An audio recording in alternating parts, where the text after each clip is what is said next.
Welcome back to another week of Instigating with Clarkey and Drury. We're very pleased to be joined by a huge Yankees fan. This is unfortunate, but we got something to break down here. Mike Damergis coming at you from New York. And Mike, you're the host of, and this is an appropriate title after what we saw in Game 5, the Bronx is Burning podcast.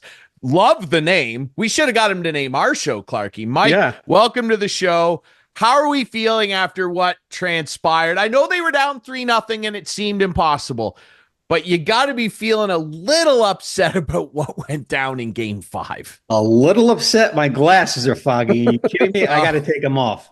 A little upset. Let me tell you something. I grew up with winners. I grew up with Reggie and Thurman. See, Reggie Jackson, we needed to bring in Reggie. Hey. Okay. And then you had the teams of the 90s. Clarkey knows that because I was up in Toronto at the time, but they could never lose. And the Yankees have lost their mojo really over the last 15 years. They can't get it right. I know Cashman pointed out last week in an interview, he blames the Astros for cheating, for possibly screwing the Yankees out of a world championship back in 17 or 19. But, you know, the Dodgers came in here, imposed their will the first two games on the Yankees. The first game on the Yankees, games 2 and 3, they really dominated them. But the Yankees let Game 5 slip away. I've never seen an inning like I saw yesterday.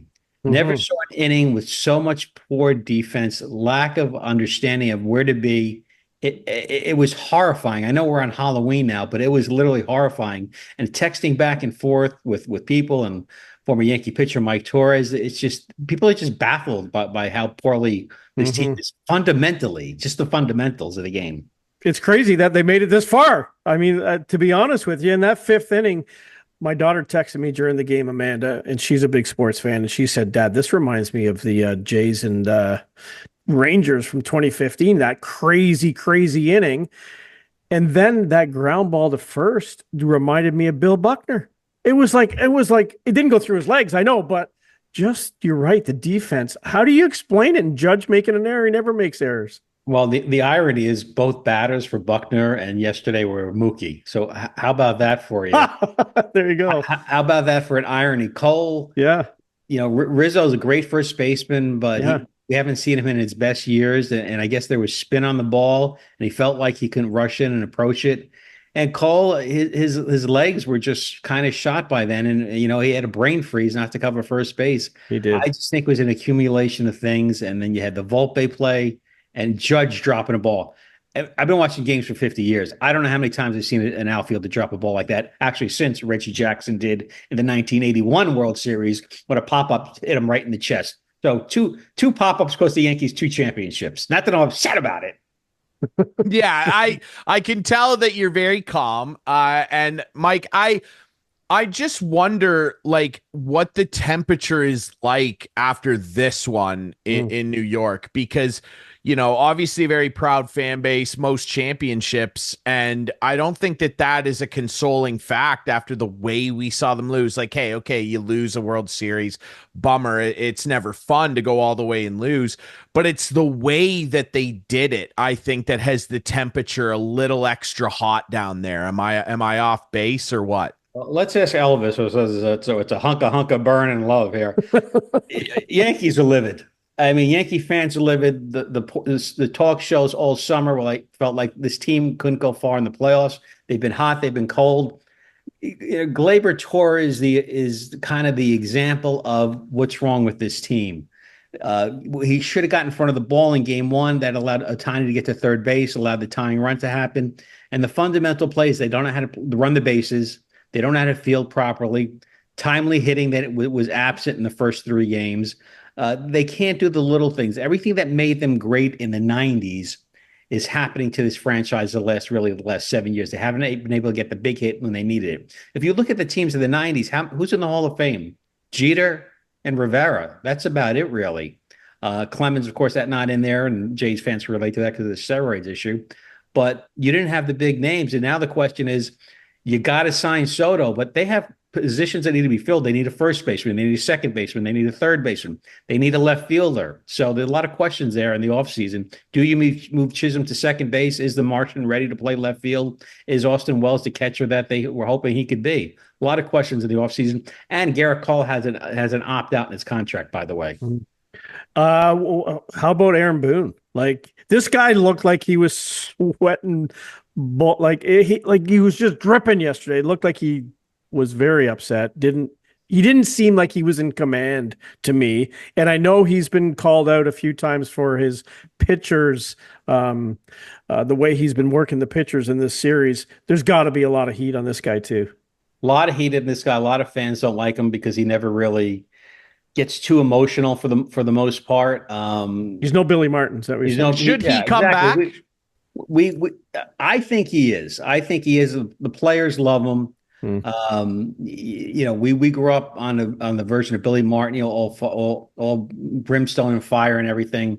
But the players love this guy, and that's the bottom line. And what are the Yankees going to do? They're going to start over with somebody they don't know. Hal Steinbrenner does not like to make moves. He's not like his father. He does not like change. And just because you make a move doesn't mean it's going to be for the better. I mean, you look at the New York football teams, the Jets, Giants who've made moves, and the Giants have made 3 coaches in the last 10 years, and they're in the same spot. The Jets, no matter who the coach is, going back 25 years, you know me, Clark, that it's all the same. But I expect Boone to be back.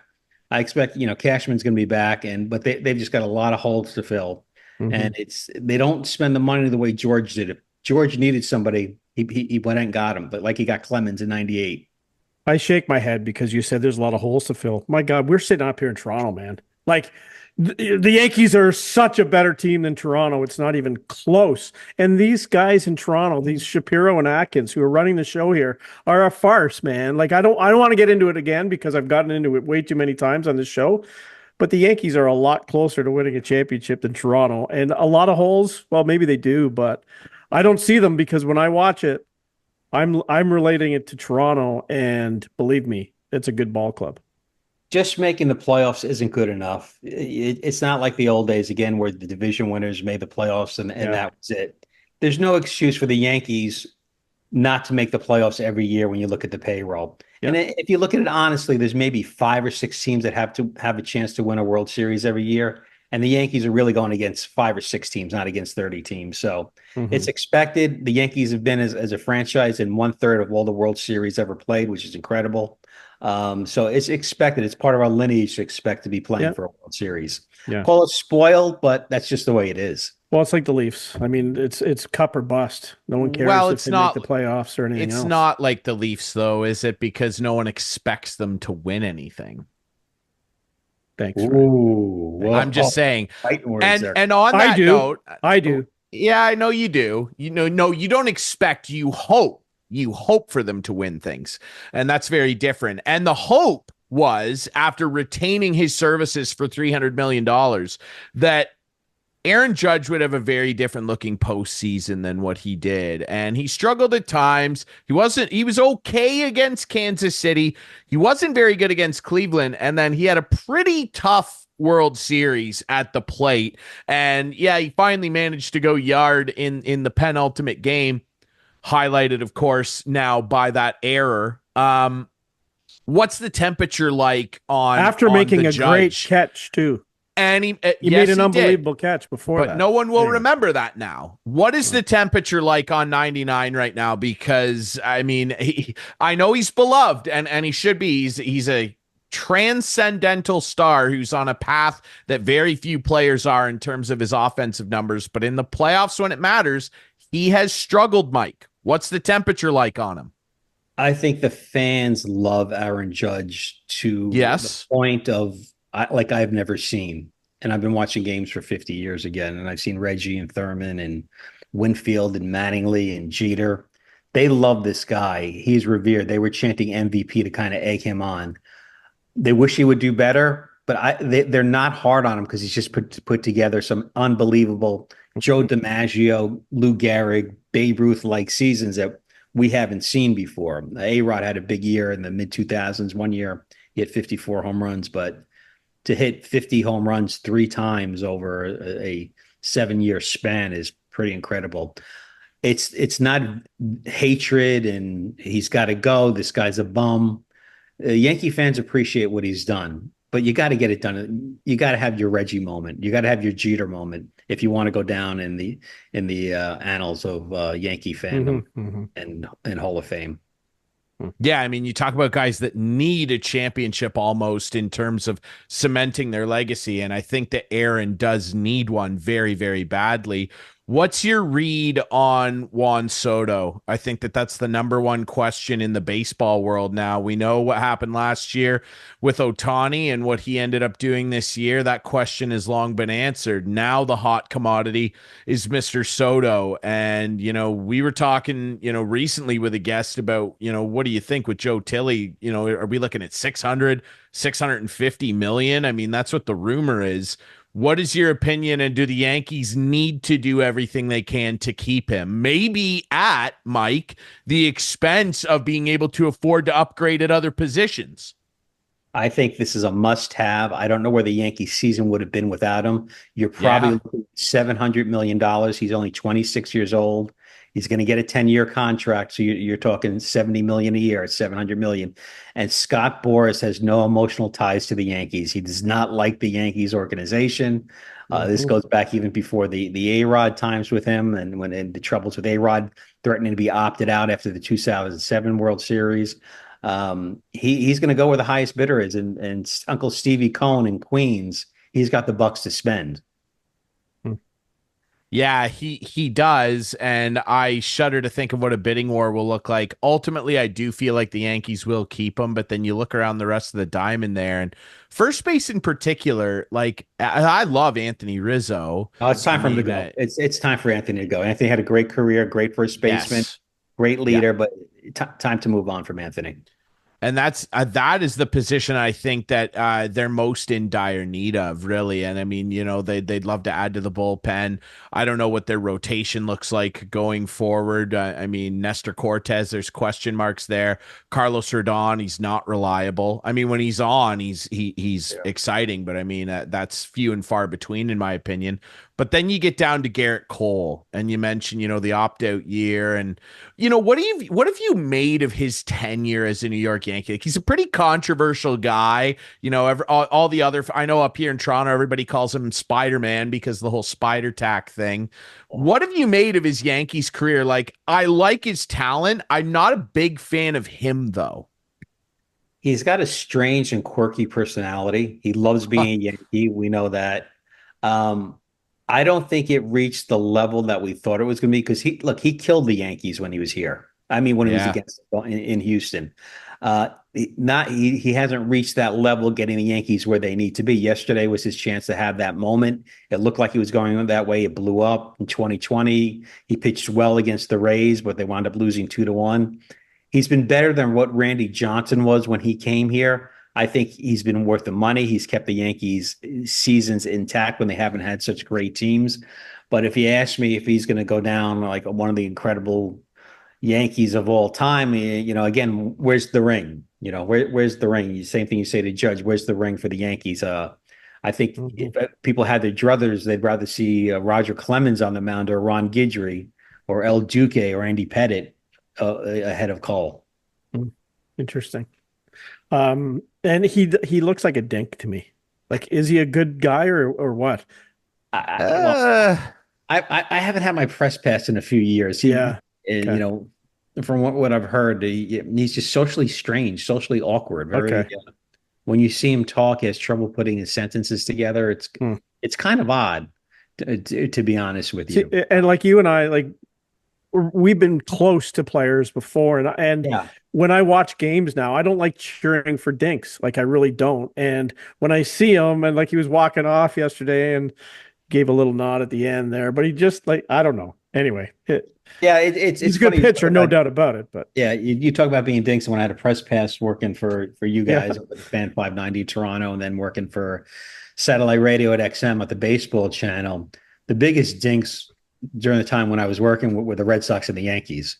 Yeah, I mean, Veritek was another guy, and then the Yankees were dinks, and then who was the guy? Josh Beckett with the Red Sox.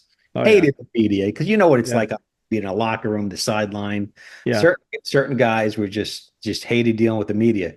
Jeter was never great with the media. He gave you a 15-second answer that said absolutely nothing except "we got to win." So you respected that. At least he gave you something. But those guys that would hide the showers and stuff like that. But I heard Judge isn't all that great with the media. Really, eh? Through an inside person that's totally Interesting. You find out a lot of stuff about people though when you cover the game that you don't see. Oh, for sure. Sitting at home. For sure. I'll never forget. I've told the story on this show, Dave Steeb, who was a hero to me, and he treated me like absolute crap once, and I hated him ever since.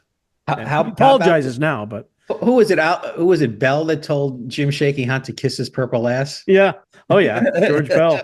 That's right. Yeah. Yeah. Anyway, I see this stuff and I'm just like, yeah, I don't like cheering for it dinks. changes your perspective on things. That's for it does. And I think it's because we're spoiled. Like, yeah. I don't think a typical fan cares. I really don't think they do. You're right. They don't. They care if they win and who they could root for. You're right. They don't care. Yeah. I think I emotionally separated myself from the Yankees a little bit. Have you? When I worked at MLB Network Radio, just a little. You cover a team every day. Leave me for okay.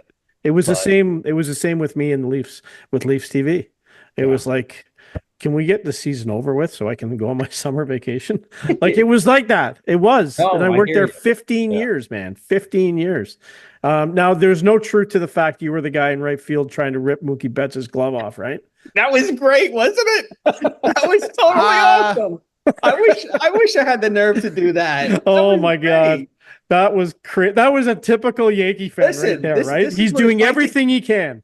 This is what it's like to get on a New York subway. You got to fight your way in. That was really, that was the best thing I saw at Yankee Stadium until Judge's home run. Yeah, which I mean, like, me personally, I saw it, and the first thing I thought was they got to give those guys a lifetime ban. Like, that's like lifetime ban. They should be behind home plate. Yeah, that's the thing, though. That's what's gonna happen. There's the difference between you two.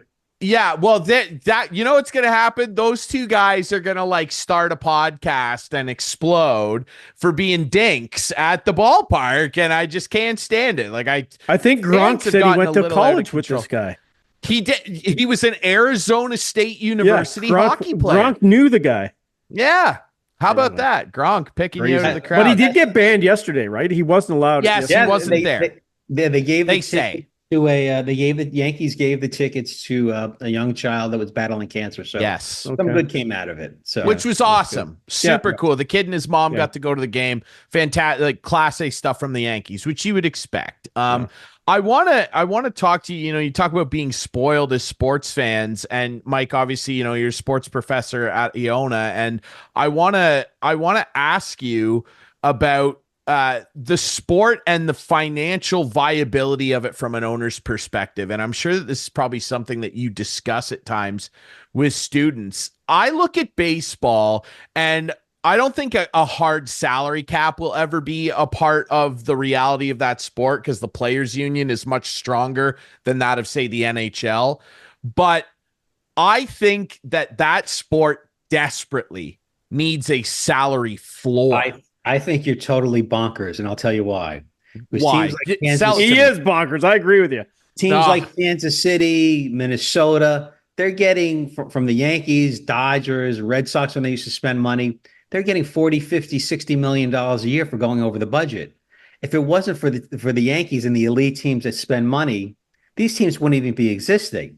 So if you have a hard cap, all of a sudden that money is not going to them.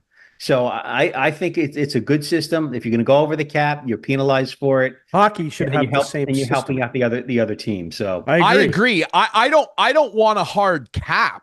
I want a floor. I want a bare minimum. He's an Oakland A fan. That's why he's saying this. Oh, you're an A. They don't exist anymore. I'm a Cubs fan. They don't exist. Yes, true. Yeah, I think a floor is necessary, absolutely, because that's what I'm saying. Lower, like Carl Pohlad, still bonkers for years for the Twins, was a multi-billionaire, had more money than Steinbrenner had, and he wasn't. What I mean, right? And I remember it was 2002. Clarkey, you remember this? The Twins were going to be contracted along with the Expos. Mm-hmm. Remember that was on the table. They were going to be contracted. Yeah. But listen. Baseball's got plenty of money, and as far as what I relay, as far as my students, I have one student working at MLB Network Radio, and he just told me there's cutoffs. There's going to be layoffs. Really, baseball is a $15 billion industry, and they're cutting off team editors that they pay $25 an hour to. Please spare me. In 2015, Leafs TV, Maple Leaf Sports Entertainment. How many billions do they make? They laid me off. I could not agree more. I think it's embarrassing. And I mean, that's a societal problem on a whole. I mean, the rich getting richer and not, taking care of people that do a good job. Okay. But I mean, for baseball in particular, you're right. Like Mike, like I don't want a hard cap in baseball. And I agree with Clarkey. Actually, I think all of the sports should be doing this and have a tax threshold, but there's gotta be it's bonkers to me that the NHL just set a record, Clarkey, last year. They set a revenue record. You know what the NHL revenue was? Just shy of $7 billion. Baseball this year, the final numbers haven't come in yet. It's going to be somewhere around 17.2 billion with a B. Mm-hmm. How does a sport like hockey that doesn't make half the revenue that baseball does have a salary floor? It's $68 million, by the way, and baseball doesn't. Every team in the NHL has to spend at least 68.7, I think's the number. The Pittsburgh Pirates, their roster's worth like $29 million, Mike. This makes no sense. No, it's bad for sports when teams don't spend money, and what you need is a strong commissioner that's willing to battle the owners, and you don't have that. They don't. You haven't had that since really Bart Giamatti was the commissioner of baseball. If you want to go honestly go back that far, Selig was just a shill for the other owners as well. So so baseball hasn't had a real true commissioner that stood up the owners for 30 years at least. So you need a strong commissioner that's gonna battle that. What do you think of Aaron Rodgers? Are you trying to torture this poor guy? No, not at all. For God's sakes, the Yankees just lost. What are you doing to the guy? It's time to move on. It's time to move on from the Yankees. Jesus. 40 years old. What was it? 20 million? No, 40. Is it 40 million a year? Or was it 20 million a year? I can't remember which one. I think they restructured it. Yeah. I mean, all the hope, all the hoopla. I was there last year, opening night. Place was erupting. Oh no! You were there? I was there. I never felt the place so electric. I've been to quite a few games at the old Meadowlands when the Jets were great in the heyday with the Sack Exchange. That was my team. Gaston on Klecko. Glad to see Joe Klecko in the Hall of Fame. And you talk about sucking the air out of a stadium so fast. There's people that sucking air out of a room. When he got hurt, it sucked the air out of the stadium. I left at halftime. Wow! I knew the season was over. The Aaron Rodgers experiment has been a complete and colossal failure. What do? Do you rebuild once again? I mean, how many times can this franchise rebuild? It's every 3 or 4 years the team's rebuilding. It's insane. I was not a big fan of Robert Saleh, but I don't think you fire a coach early in the year unless you bring in Bill Belichick in, and of course he'll never coach the Jets. So you can forget that. But I think the Jets kind of need to go to the soccer system where they're demoted to a lower league or something like that. The Jets and the Panthers and the Jaguars, and we could find another team in there. But I think if the NFL expands, it'll be called the London Jets and the Germany Panthers or something like that. Absolutely. Yeah. We'll relegate them and call a couple college teams up or something. We'll let Alabama play in the NFL for a year or something like that. Yeah, man. I mean, when we were talking about Garrett Cole and you mentioned a quirky personality, I mean, Jesus, is there a weirder guy in pro sports than Aaron Rodgers? I mean, this guy, maybe his problem is that he's thinking too much about running in the presidential election someday or something, because the guy is just a complete nut bar. And I think most Jets fans, and I don't count myself among you, and thank God I don't. I think most Jets fans would like to see him return to the dark room and take peyote again and just disappear. Like, this guy is out of his mind. I think a lot of Jet fans and a lot of my students who are young Jet fans, I says, do yourself a favor, save yourself years of misery. They tell me about their fathers and that are my age, 50 plus years old. There's a feeling of not caring. There's no sympathy. There's no feeling towards a team anymore. It's being burnt once, twice, 3 times, 4 times, 5 times. You can't take it no more. You can't watch it. I mean, Sunday's loss was you can't make this stuff up. You get the winning touchdown, you go ahead, and they give up the winning touchdown. The vaunted defense that wanted to be the '85 Bears or the 2000 Ravens or 2002 Buccaneers. Mhm. And they're nothing. The Patriots went down the field on them. I mean, you got to be kidding me.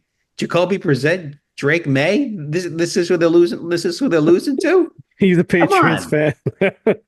Well, listen, you had your day of glory, and Yeah. We did. to rebuild, and one thing that hasn't changed, Clark. This in hockey, if you don't have a good goalie, you're not going to go far, and if you don't have a quarterback in the NFL, Yeah. same thing. Listen, Rodgers has seen his days, a Hall of Famer, but Yeah. thanks for knowing you. Yeah, no kidding. Absolutely. Well, Mike, we send our condolences as much as we're not Yankee guys up here, especially Clarkey. We send you our condolences. I'm sure that they'll turn it around. Don't worry. Good news on the way. They'll sign Soto. They're better than the Jays. I'll tell you They're that. better than the Jays. They're way better than Way the Jays. better. Take solace in that, Mike. The Bronx is burning. I love the name. The Bronx is burning podcast. It's fantastic. If you're a Yankees fan, you gotta listen to that. Mike Damergis, thank you so much for doing this, buddy. I really, really appreciate it. And again, I'm very sorry about your Yankees. Thank you. I appreciate it. And it is a winter of our discontent here in New York. Well, like Clarkey said, try and come up here. I mean, do you have a friend you could call to get rid of the guys that are running the Jays? Because, oh my God, I don't know, man. Awful.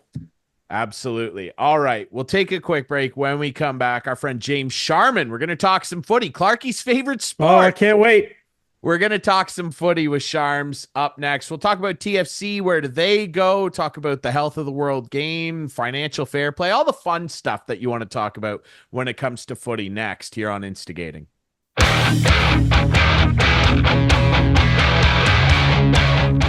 Welcome back to Instigating with Clarkey and Drury. Very pleased to be joined by another great special guest. This guy's one of my favorite broadcasters, man, and I do not say that lightly. I've been watching him for a long time. I'm a huge soccer fan. Football, Clarkey, come on, get on board. Yeah, I get it. You know this, and this guy is a big inspiration to me in terms of my football fandom, and I'm glad to have him on to tell him that. Ladies and gentlemen, you know this guy from all sorts of soccer-related programming, including way back in the day, the Footy Show, which inspired me, and of course now with Footy Prime, the podcast that you can find all over the place. He's got the merch on. Buy the merch, ladies and gentlemen. James Sharman. Sharms, how are you, brother? I'm doing great, thanks, fellas. Yeah, really happy to be on this. You're making me feel old. When people say, "Yeah, I remember you back in the Footy Show days," I just feel old, and I am old. And that's probably the reason. But I appreciate the kind words. You don't look it, dude. And honestly, I can remember when I first started getting into football, getting up early to help my dad paint on the weekends, and the first thing that would be on the score in the morning was English Premier League football and the Footy Show with yourself and Christian Jack, who I've met a number of times as well. I remember the set so well. I remember the board with all the little pieces, and you and KJ'd be moving them around, showing the tactics.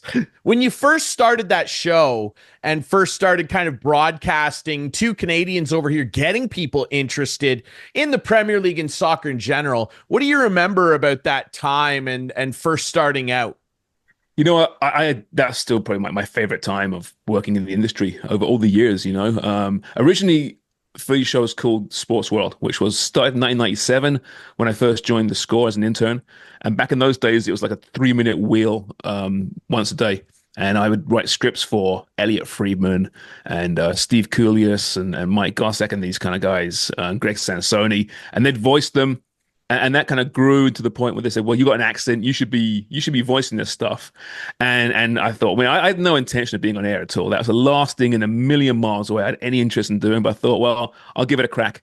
And it kind of grew from there, right? But back in those days, football was still very popular with the expat community here in Canada. Obviously, be it Serie A, be it Premier League, wherever you're from, that's the background. But there weren't that many Canadian soccer fans, and those that were there were very vocal and they loved the game, they were knowledgeable, but there wasn't that many. And here we are now, 2000 when the Footy Show began, 2007 compared to now, now it's Canadian kids watching not just domestic-based football, but European football. And the nation's becoming a football nation slowly. It's becoming more sophisticated, right? I used to get the same old questions back in those days. Now I get really good questions, like from people that know more than I know, right? So I think the maturation of the audience has changed dramatically from those days to now. And do you think TFC had a big part of that as well? Yeah, key, 100%. Back in 2007, when the footy show started out, was the same year that TFC was born, essentially. And it was there, you went to TFC games for the party, right? It was great. It was fun. But now those guys and girls in the stands back in 2007 have now grown up and they have kids. And their kids are now are growing up within that fandom, right, in a football culture, which wasn't there before. So it's changed so much. And I think TFC and then Montreal and Vancouver, of course, across the country, changed the whole dynamic. It became more sophisticated. We had something to call our own finally. And that was, I think, key to the game growing in this country. In terms of TFC and the legacy of it, I mean, obviously they're kind of in dire straits right now, and there's a lot of work to be done there to. What happened? I'm going to interrupt you though. What happened? Please. Like, what happened? Like TFC was on top of the world there a few years ago. Good question. What has happened? Just terrible decisions, right? I mean, so first of all, Tim Bezpachenko, who was the architect of the championship winning teams, left. Yeah. And they brought various guys in who were just swayed by agents, I think. The biggest problem with the current team was the signing of Lorenzo Insigne to this massive contract, $15 million a year. And he just hasn't lived up to it, right? He's hurt all the time, and that was his MO coming into that contract. He's hurt a lot, just hasn't got it done. And when you spend that much money on him and Bernadeschi, who's played much better in fairness, but still, $7-8 million player, to fill in around the edges. It's a bit like the Leafs, actually. You guys are actually Leaf fans, so see the Leaf hat there. But same kind of thing. It's all very well having a cap system and fitting all this money under the cap, but you put so much money towards this certain core, the rest of the team isn't strong enough. It's as simple as that, right? And when injuries happen, they struggle, and I think that's a big part of it. Yeah, it absolutely is true. And I mean, I think that, we're far away from the days of a guy like Giovinco who came over. And I mean, we were talking before we started recording about the Jermaine Defoe days and people finally thinking, oh, TFC's for real now. They've got Defoe, a guy that scored 100 Premier League goals, like a guy with that kind of pedigree comes over here and it just doesn't work. And really, Sharms, beyond TFC, that's kind of been a lasting legacy that they're trying to change to a degree with MLS as a whole. Like they've tried to bring over global superstars, some of which have worked out pretty okay. I would argue Beckham played pretty well when he did play and seemed interested in actually playing for the Galaxy and not taking a holiday to AC Milan. And that's no disrespect to Becks. We all love Becks, but, it was what it was. Messi, I don't really know what to make of his tenure so far. Like he's played well when he does play. What do you think of MLS's strategy in that sense and the latest experiment, if you will, with Messi being over here? Has it worked?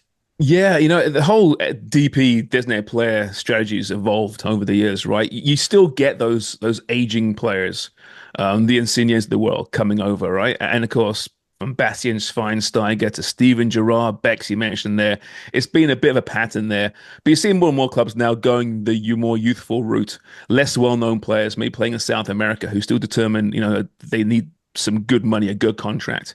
So I think it's evolving in that regard. Messi's different though, right? Because Messi is beyond football. He is the brand, as Beckham was. Beckham, people forget how big that brand was when he came over to MLS. I mean, he was massive. Never the greatest player in the world, but the brand was the biggest brand in the world. Whereas Messi brings both. He brings that ability on the pitch, and we've seen it. A guy that came off a World Cup win, finds a brand new club in North America and just dominates when he's on the pitch. But I don't think the expectation of Messi was ever to see him play every single week. It wasn't that, it's just not going to happen. A guy's 34 years of age. The travel in MLS is really difficult for a lot of players. But to me, it's been a huge success so far. People know about MLS now. He's doing it on the pitch. He's playing for the best team in MLS, the most points in a season. They're the favorites to win this thing. So I think it's been a huge success. Other clubs might disagree with that. Within the clubs, they say we don't need Messi, but the bottom line is the world's paying attention now. And generally speaking, I don't think they do to MLS, but I think Beckham unlocked the door to a lot of world stars to come over here. Messi's proven that, man, you can make a real go of it. And the league's going to get getting better. If they go to this winter season, which is being discussed right now, that would be key as well. So, MLS has been maligned over the years. It's been criticized and people love to heap on it. But to me, it's a good league. It's not a top league. It's a good league and it's ours, right? So we should really embrace it. Yeah, I agree. I mean, it's not a top league and it'll have a lot of trouble trying to get there. I think maybe in 50 years' time, if they keep this upward trajectory, maybe. But I mean, you're going to have a hard time knocking off the Bundesliga, Serie A. Yeah, but there's room though, right? There's room for it. If they go to the winter schedule, right, and that's going to be key. You can't do it if you're playing over the summertime. Sharms. And I think it's going to happen, right? You play from August to December. You take 5 weeks off. You come back in February. It's possible. It's not ideal for Canadian teams, Montreal, Toronto, Minnesota, Chicago, New York. Of course, it's not ideal, but there's enough teams in hot weather climates. You can skew the season and play games at certain times of the year in those markets. And I just think it should be done. It's that simple. How do you think the players feel about playing in the winter in these cold climates? Like, they're cold out there, I'm sure. Yeah, I mean, they don't like it. But I mean, don't forget, people play in England, north of England. I don't care. It may not be -10, but it feels like it.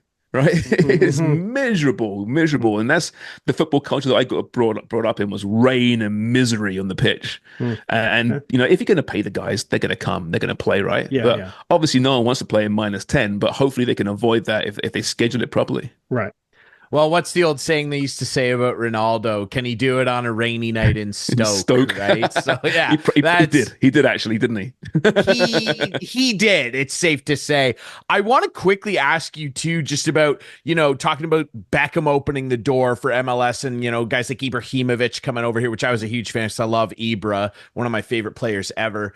But I feel like, and maybe more people realize it now with like the Netflix documentary, maybe, but like people reflect back that don't necessarily pay a huge amount of attention to football, and they think that David Beckham was just like a guy that married a Spice Girl and was good looking and on magazine covers. I'm here to tell you, like, if you're not aware, David Beckham, like, he was never the best player in the world. I think he might be the best passer of all time. Like, the guy was a legitimate star. Like, he didn't just go out there and play 50 minutes, get taken off, and not do anything. This dude was a big deal. He scored huge goals for England. He's a United legend. Like, the guy was a legit player, Sharms. A friend of mine once nailed it. He goes, Beckham was so overrated, he was underrated. Right, love that, because people thought who didn't know the game said, "Oh yeah, Beckham, he's the best in the world," right? And like, no, he's not the best in the world. No, you're right, he was legitimate. There were a few, if anyone, who could hit a ball sweeter from him from the right hand side of the pitch, be it dead balls, be it crosses. I mean, he was just a maestro. A good friend of mine is Craig Forrest, who played against him many, many times, and Beck smashed him numerous times. And he says he'd never seen anyone hit a ball sweeter. And he's played with some of the best players in the world. He was brilliant, right? And he almost had that anvil over his head was the fame and the fact that he had Spice Girl. And he bought into it. He played it very well. He had a nice life. And I think that documentary you mentioned there is a great one, I thought. It really brings a perspective on those two and what they were going through at the time. The first rock and roll footballer was George Best back in the 70s, Manchester United. And Best, brought with him this aura of being a rock star. And Beckham was, the continuation of that, I think. And, brilliant, smart man too, a lot smarter than people think. He made his career into more than just a football career. He's owns a football team now, right? Picks up the phone, calls Leo Messi, best player of all time. Want to play for me?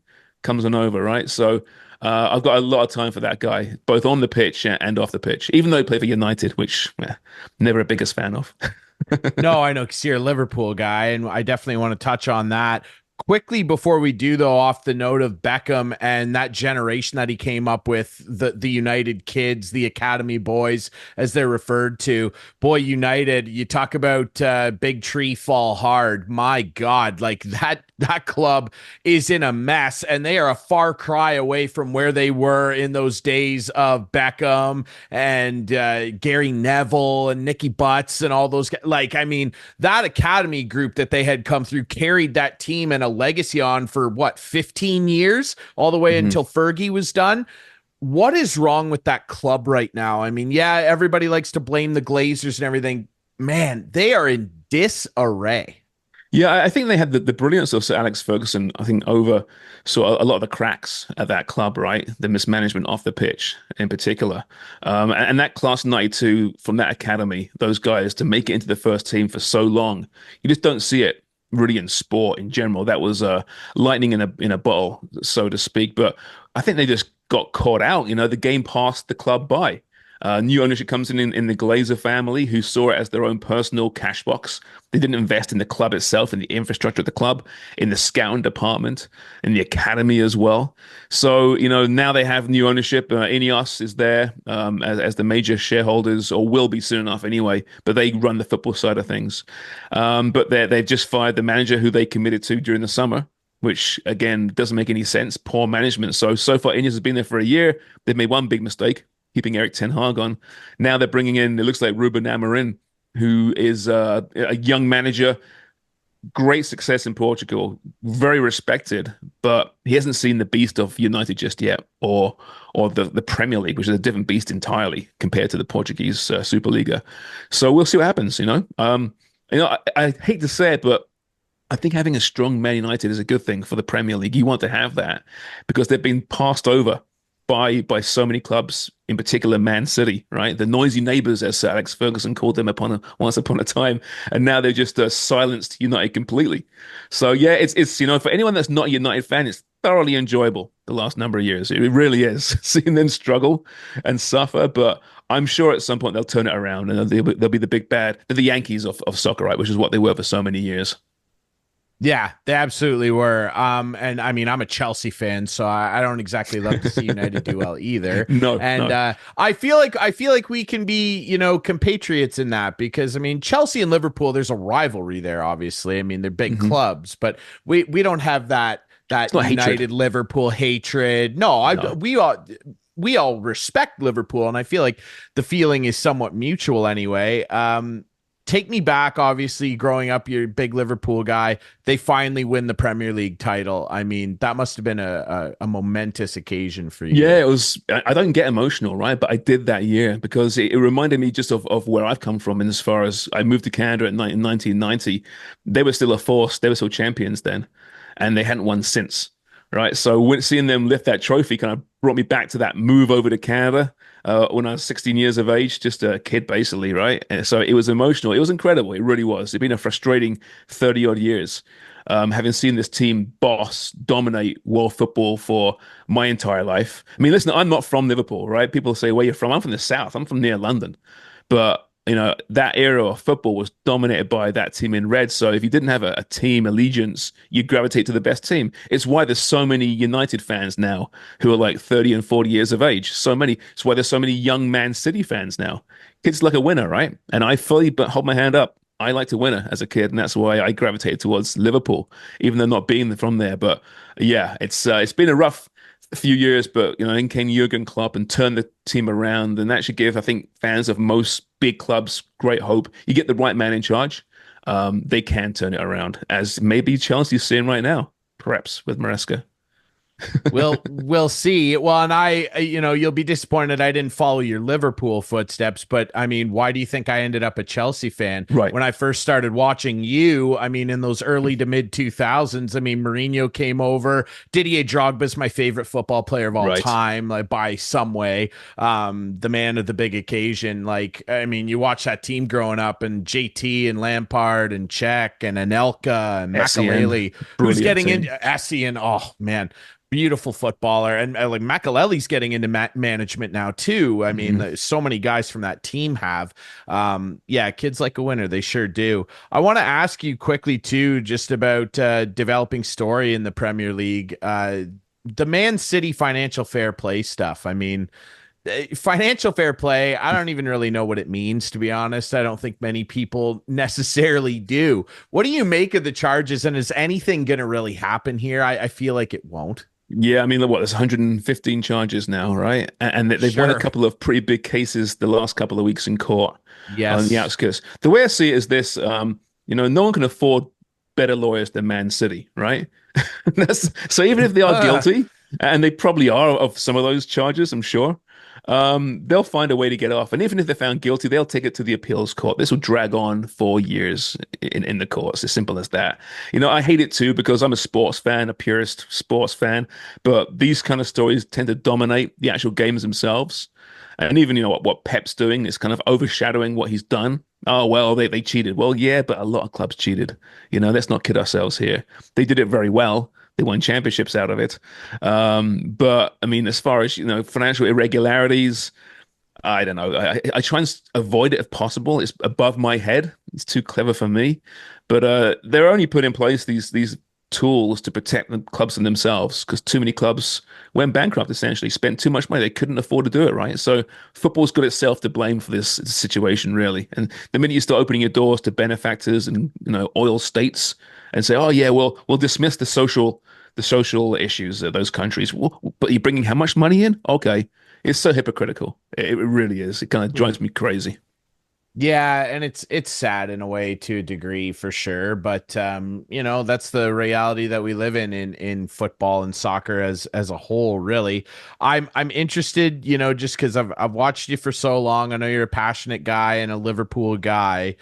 Give me, if you can, your top three non-Liverpool football players ever that you loved watching. Ooh. Not the best guys, just your favorite guys that maybe they played for Liverpool at some point, but sure. Guys preferably that didn't play for the Reds that you just loved watching over the years. And we'll exclude Messi and Ronaldo. We all love the watching obvious ones. Messi and Right. We all love those. Give me some guys that you really loved, and then I'll give you my top three as well. Okay. I love watching Ronaldinho play. Oh. He was just a magician, right? And did it with that goofy grin on his face. He loved football. He loved the game more than anything, right? And he tried things that no one would try, and he pulled them off. So he'd be number one. I hate to say this one because, again, he's a United player, but Roy Keane was a player I had nothing but respect for. He was a dirty bastard. He really was. He was so tough as well. What a leader. And I love him as a broadcaster now because he's still Roy Keane. Right. Those who don't know Roy Keane, if you watch Ted Lasso, the Roy Kent character is based on Roy Keane. Yes. I'm sure he is anyway. I'm not sure that's been confirmed, but he is. For sure has to be. So yeah, he was so dirty. And I was a goalkeeper as a kid. And I say Craig Forrest, my mate, but no. Let me try and think. Because Bruce Grobbelaar was my favorite of all time. I would say someone like, how about this? We'll go Vinnie Jones, played for Wimbledon in the Crazy Gang. Wasn't a goalkeeper, actually, but again, dirty. I don't know why I like dirty players. I just like physical players. That's why I love hockey so much, My biggest regret was moving here and not learning how to skate. Drives me crazy because I love hockey so much.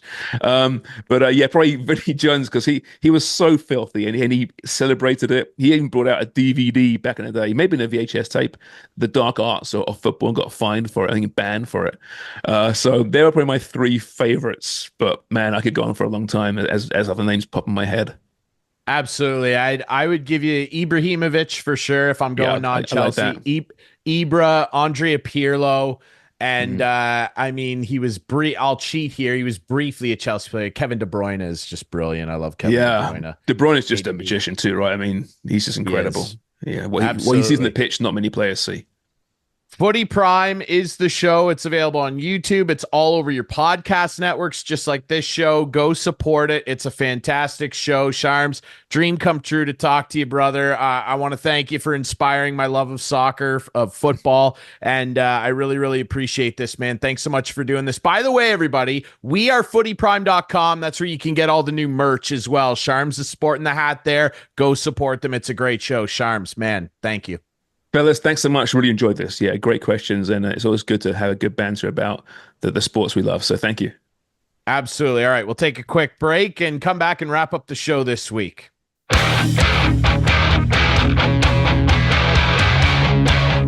Welcome back. Wrapping things up this week on another great episode of Instigating with Clarkey and Drury. Ryan Drury back here. My buddy Damergis.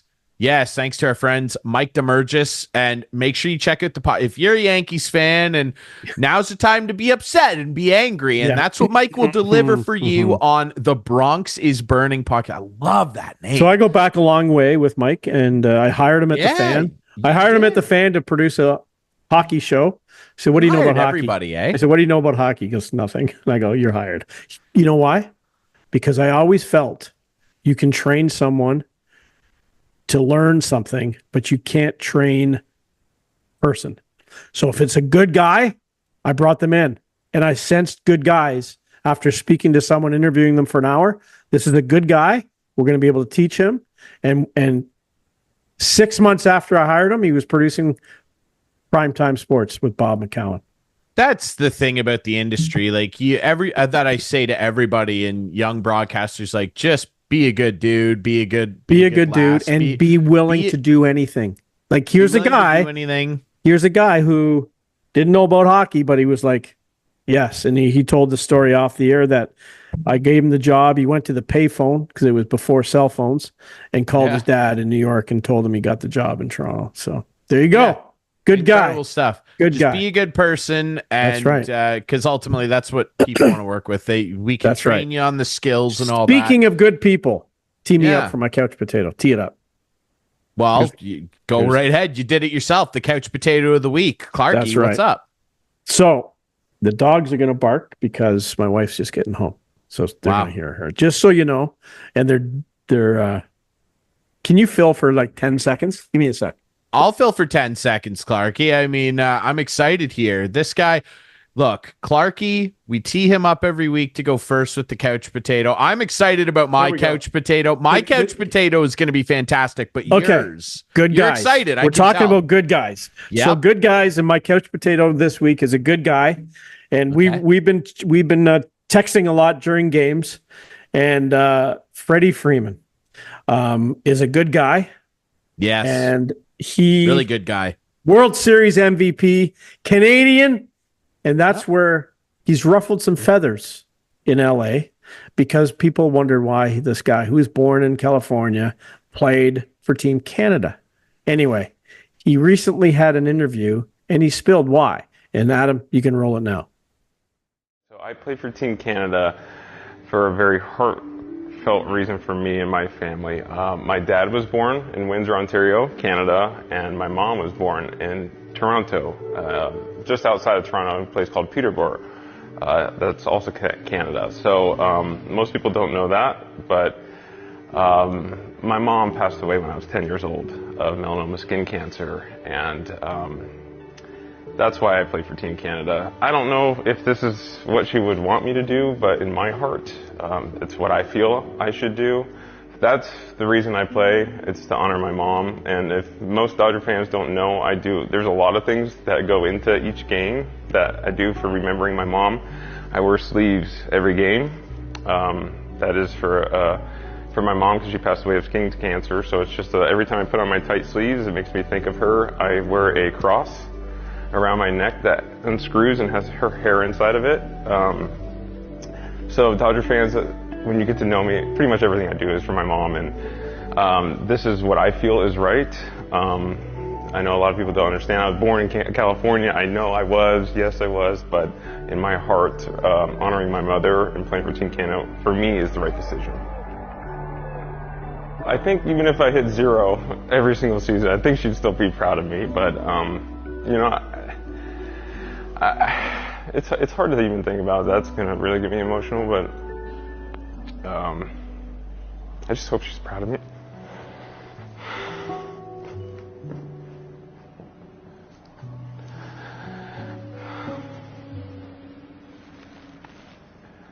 "23 years and never goes away, but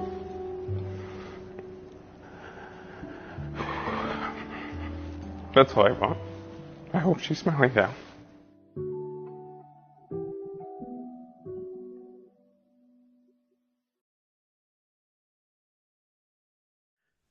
And then, like, it brought me to tears. It's a great. He's a great guy and such a family guy, which I love. Yeah.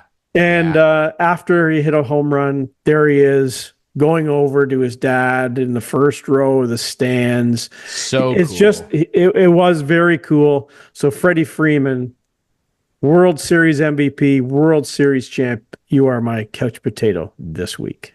First player ever to hit a home run in 6 straight World Series games. Crazy. Because, of course, it dated back to the championship he won with the Atlanta Braves in 2021. Just an incredible guy. Everybody likes Freddie Freeman. Everybody. And how can you not?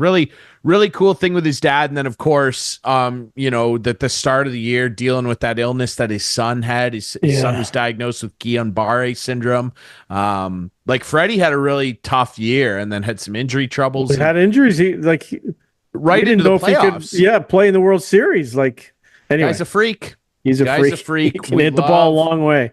We love Freddie. We do. Dude, when they put Nestor Cortez in could have been a J game, and he absolutely crushed that ball. What the hell was Aaron Boone thinking, having his guys pitch middle in to Freddie Freeman? As soon as he loaded up his swing, I knew the ball was gone. Yeah. Very happy for Freddie Freeman. There you go. Someone I'm not happy for. Now, I mean, I'm happy for all the accolades and the celebrating and everything and rightly so. You know, when a team legend gets honored by a franchise, you know, the number goes up and you get into the Hall of Fame and everybody loves your contribution. Maybe you're lucky. Maybe you're lucky enough to get a statue. Maybe. Or maybe you're unlucky enough to have somebody sculpt an absolute horror show. And we're recording this on Halloween, and producer Adam, throw this up. Dwayne Wade, who is one of the best basketball players, probably of all time, certainly of his day. Yeah. Had a statue revealed. When I first saw this, Clarkey, I thought this was a prank, and they were so did everybody else. They were going to roll the real statue out. No, this is the statue, and it's it's Morpheus from the Matrix, isn't it? That's not Dwayne Wade. I love what the guys on the TNT panel said too. Like, if 1,000 people walked by this, they would never know it was Dwayne Wade. What are some of these sculptors doing these days, dude? And look at like the reactions. Who approved this? Who thought this looks like him? I don't know. And like, you would think something this significant that's going to stand outside this arena forever, they'd like let him see it before. Yeah. Don't you say this is it? And doesn't he say, guys, I'm sorry, but this does not look like me. I've heard a rumor that they are replacing it, and they should. And honestly, like, I know they wanted to surprise him, but get the family in there, maybe call the wife in. Call the wife in and be like, "Is this your husband, ma'am?" Like, what's going on? Just call someone who knows what he looks like. How about that? It's like they got him mixed up. They got him mixed up with someone else. They must have said the guy who sent the email. This isn't the guy who sent the email. It reminded me right away of like the Ronaldo statue, of course, which, I mean, that was crazy, but like this one might be worse. I honestly think that somebody sent the sculptor a picture of, my buddy texted me and said somebody sent the sculptor a picture of Lawrence Fishburne. Like, that's not Dwayne Wade, man. And so not just the sculptor, but the Miami Heat organization in general. This is embarrassing. And you are my couch potato of the week for being lazy pigs about this. Like, come on, get this right. Or just don't do it. If you can't pull it off, do something else. Put a plaque up with an image of him or something. You can pull it off. Statue. There's been lots of Get some guy who does the wax museum stuff. What's it called?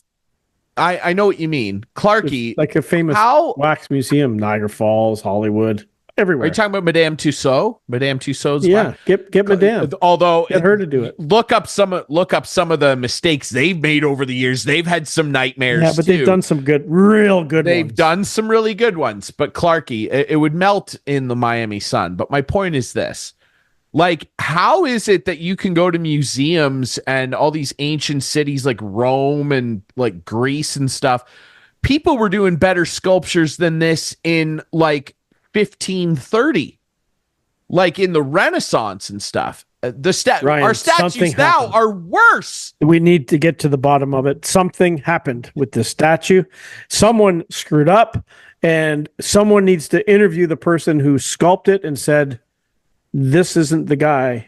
who you're supposed to be sculpting. We need to find the email chain and see what images were Someone's got to exchanged. speak up. Someone's got to speak up. And then, like, who We'll cares? figure it out. Like, just come up and say, "Hey, I'm sorry. It's not. This didn't work out. It melted during the heat process or something. Make something up, but just tell us. I don't know, dude. Tell us why. I don't know. You can't just carve it out of marble like they did back then. It would look better. Anyway, all right. There we that's go. Our couch potato. Yep. Thank you to Mike Damergis and, of course, Yes, Damergis. James Sharman. Damerge, what a beauty. Sorry to his Yankees. Sorry about that. Congrats to the LA Dodgers. James Sharman, make sure if you're a soccer fan, Footy Prime, follow the podcast, okay? We'll be back next I think I'm a week. United fan, right, man? That's what I said. That's what you said. They're You're going to get a struggling. new manager. They're You're going to struggling. get a new manager. I said that last time we had. Who'd we have on that day? I asked. Albert. Yeah, Vartanian, exactly. Yeah, who's a exactly. Spurs fan. God Yeah, I bless know. you, Albert. Yeah. Hot All right, Spurs. we'll be back next week with more instigating. Cheers. I'm impressed with your knowledge. Thanks.